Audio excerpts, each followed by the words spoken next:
नमस्कार, सपा समाचार में आपका स्वागत है। पेश है आज की प्रमुख खबरें। यूपी के मथुरा में श्री कृष्ण जन्माष्टमी के अवसर पर पहुंचे मुख्यमंत्री योगी आदित्यनाथ ने कहा कि अयोध्या में 500 साल की गुलामी का प्रतीक हमने मिटा दिया। उन्होंने इस उपलब्धि को ऐतिहासिक बताया और कहा कि वे हर साल मथुरा आने का सौभाग्य 2 बार पाते हैं। उनका दावा है कि यह धार्मिक और सांस्कृतिक पुनरुत्थान सरकार की प्राथमिकता है। उन्होंने कहा कि अयोध्या से मथुरा तक ये पवित्र स्थल हमारी आध्यात्मिक विरासत के प्रतीक हैं।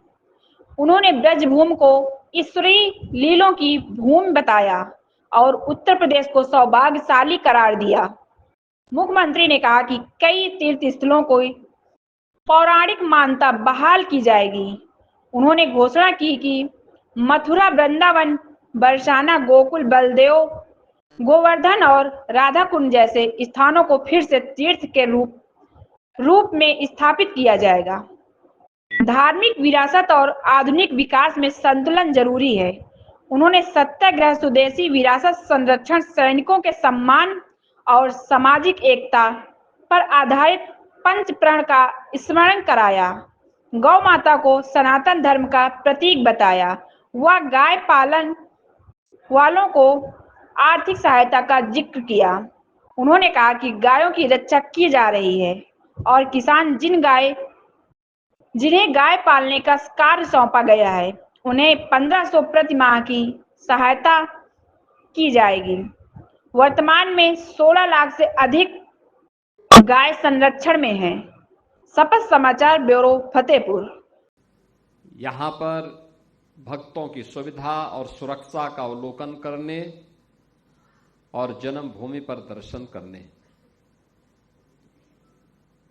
और रंगोत्सव में बरसाना में राधा रानी के मंदिर में दर्शन करने के साथ ही होली के उत्सव का साक्षी बनने का भी मुझे अवसर प्राप्त होता है।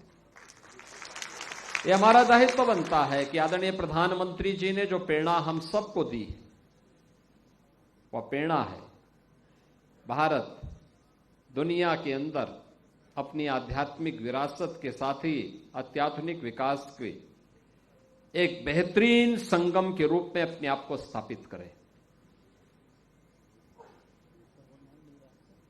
आध्यात्मिक विरासत पर पूरी दुनिया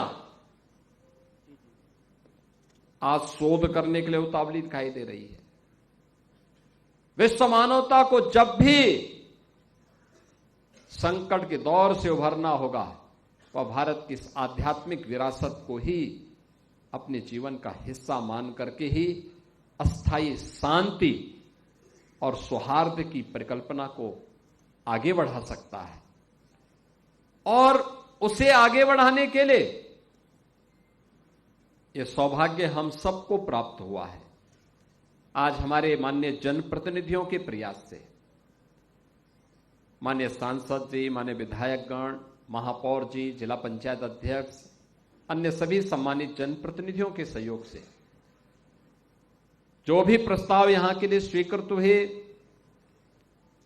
उन सभी प्रस्तावों के अनुसार यहां पर एक कार्यों का आज लोकार्पण और शिलान्यास का भी हो रहा है, जिसमें 645 करोड़ रुपए की ये योजनाएं आज इस पूरे क्षेत्र को समर्पित की जा रही हैं।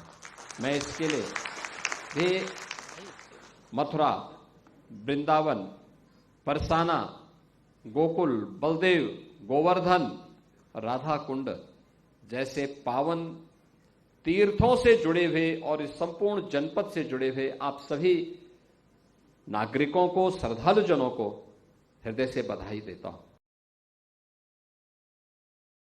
विरासत पर पूरा गर्व करने का अधिकार है, उसे हम आगे बढ़ाएं। उसका संरक्षण करने के लिए हम सबको मिलकर के कार्य करना होगा, मिलकर के आगे बढ़ना होगा। हमारे पूर्वजों ने विपरीत परिस्थितियों में भी इसका संरक्षण किया और आज तो सब कुछ है।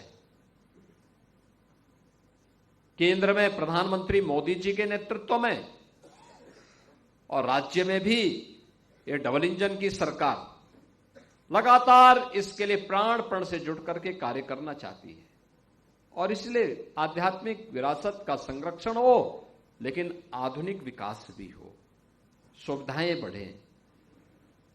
हम अपनी पौराणिक पहचान के साथ ही वर्तमान विकास से जनता जनार्दन को वंचित न करने दें, इसके लिए एक व्यवस्था बनाई है। मैंने इस बारे में कहा था कि मथुरा वृंदावन के साथ साथ सभी तीर्थों की समग्र विकास के साथ ही श्रद्धालुओं की सुविधा, उनकी सुरक्षा को सर्वोच्च प्राथमिकता देते हुए एक बड़ी कार्य योजना बननी चाहिए मथुरा वृंदावन आदि तीर्थों की दिशा, और उस पर हमारा मंथन चल रहा है, कार्रवाई प्रारंभ होने वाली है।